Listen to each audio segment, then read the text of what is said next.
Hello friends, एक बार फिर से मैं आपके सामने पॉलिटी का ही एक नया टॉपिक लेके आया हूँ। संसद के विशेषाधिकार। हम लोग संसद के विशेषाधिकार के बारे में यहाँ देखेंगे। कुछ चीज़ें हैं, कुछ टॉपिक्स हैं जिसके बारे में हम लोग यहाँ पे डिस्कशन करेंगे। तो पहला है, देखिए, संसद के जो विशेषाधिकार हैं, मतलब संसद के जो अधिकार हैं उनमें से भी कुछ जो उसको विशेष अधिकार प्राप्त हैं उनकी बात हम करेंगे कि क्या क्या वो कर सकते हैं। तो सबसे पहला तो यह है कि आपका संविधान संशोधन का अधिकार प्राप्त है। संसद जो है, कोई भी कॉन्स्टिट्यूशनल अमेंडमेंट होता है उसका अधिकार संसद के पास है। कॉन्स्टिट्यूशन में अमेंडमेंट संसद ही कर सकती है, ठीक है। तो कॉन्स्टिट्यूशनल अमेंडमेंट का अधिकार प्राप्त है, ठीक है। उसके बाद जो है एक बहुत महत्वपूर्ण अधिकार है, राज्य सूची पर कानून बनाने का अधिकार।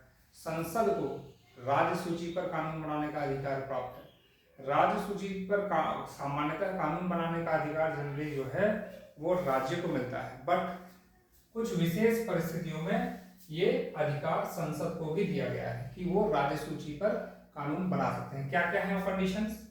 पहला, अगर राष्ट्रीय आपातकाल लगा हो, ठीक है। राष्ट्रीय आपातकाल आर्टिकल 250 से लगता है। राष्ट्रीय आपातकाल के समय अगर जो है संसद चाहे तो वो किसी भी राज्य सूची पर कानून बना सकती है, ठीक है, यानी इमरजेंसी कंडीशन हो गई। दूसरा, आर्टिकल 252। आर्टिकल 252 क्या कहता है? जब दो या दो से अधिक राज्य ये सिफारिश कर दें कि भैया आप जो है उनके लिए कानून बना दो, तो दो या दो से अधिक राज्यों की सिफारिश अगर जो है मिल जाए संसद को, तो संसद राज्य की सूची पे कानून बना सकता है आर्टिकल 252 के तहत, ठीक है। अगला, राज्यसभा में आर्टिकल 259 के तहत राज्यसभा अगर ये प्रस्ताव पारित कर दे कि भाई आप जो है राज्य सूची पर कानून बनाइए, राज्यसभा प्रस्ताव पारित कर देगी, यानी कि लोकसभा को ये जो है प्रस्ताव पारित करके अगर भेज देती है, तो संसद जो है वो, संसद मतलब राज्यसभा और लोकसभा दोनों मिलकर बनाएंगे, तो संसद जो है वो राज्यसभा के प्रस्ताव पारित करने के बाद राज्य सूची पर कानून बना सकती है। अगला है आर्टिकल 253 के तहत अगर किसी अंतरराष्ट्रीय संधि, कोई इंटरनेशनल ट्रीटी है जिसको कि लागू करना है, तो उस केस में भी जरूरत पड़ने पर राज्य सूची पर अंतरराष्ट्रीय संधि को लागू करना हो तो आर्टिकल 253 के तहत संसद कानून बना सकती है। और क्या कंडीशन है राज्य सूची पर कानून बनाने की? आर्टिकल 356 के तहत राज्य में अगर राष्ट्रपति शासन लगा हो, आर्टिकल 356 के तहत अगर राज्य में राष्ट्रपति शासन लगा हो तो उस केस में भी संसद जो है वो राज्य सूची पर कानून बना सकती है। तो ये चार कंडीशंस हो गई जिनके बेसिस पर संसद को अधिकार प्राप्त है, अधिकार दिया गया है उन विशेष परिस्थितियों में कि वो राज्य सूची पर कानून बना सकती है।